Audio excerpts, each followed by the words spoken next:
the two main ideas that we've seen so far as rolling motion is a combination of translation plus rotation.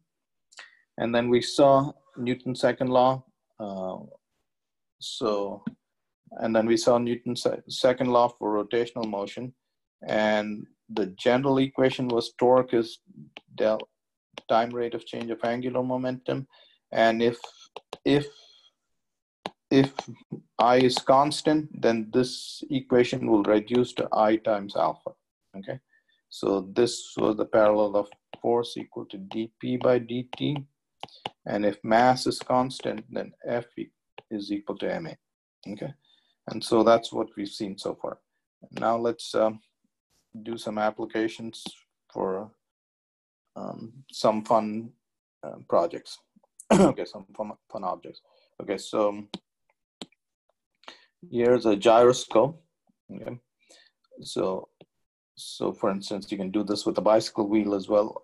It's much more fun seeing this, seeing a live demonstration. So if this wheel is not rotating and it's fixed at that point, and you let go of it, gravity will act on it, and the wheel will just flop down.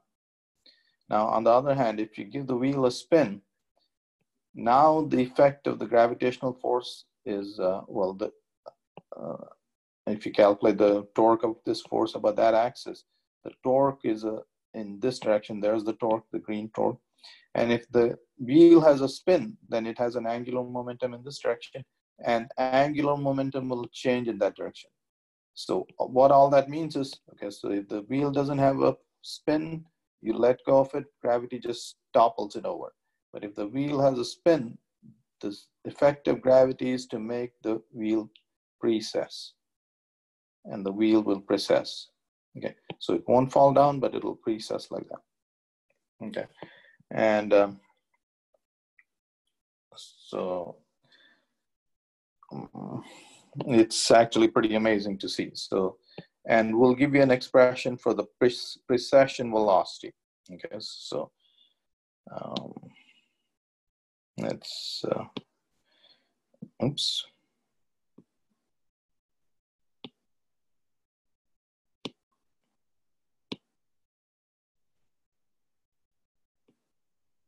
Okay, so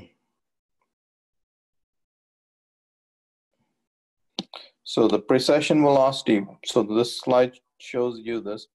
So you have the spinning wheel, and the effect of gravity has been to precess, make this object rotate like that while it's spinning. And capital omega is the precession angular velocity. Little omega is the angular velocity of the spinning wheel. And so this, I'm not going to go through the derivation, but what this shows you is the precession velocity, angular velocity, is inversely related to the spinning angular velocity. So what this is showing you is the faster this spins, the slower the wheel will precess. So the faster the spins, the slower the precession velocity. Okay. So that's what, and the precession angular velocity, or frequency is, precession angular velocity is much smaller than the angular velocity of spinning. So, all right.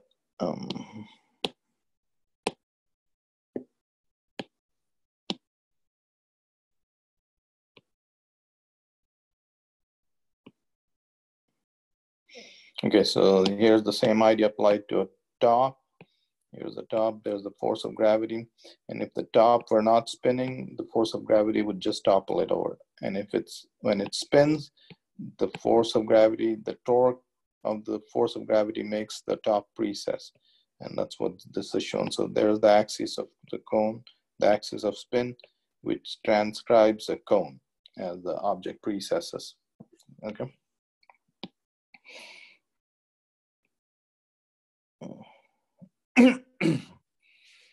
So again,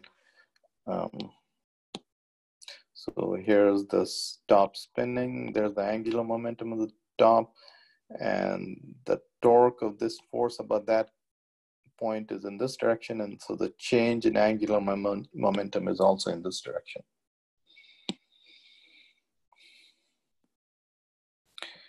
All right, so here's a fun experiment you can do with your cat. Oops. Actually, let's see. We skipped one of the slides, so let me go back and find that slide.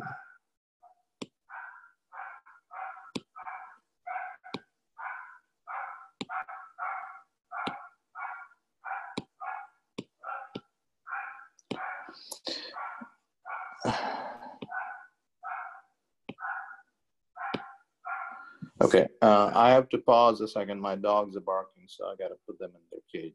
All right, and so in the meantime, if you guys have any questions, go ahead and type your questions, and I'll be back in a second.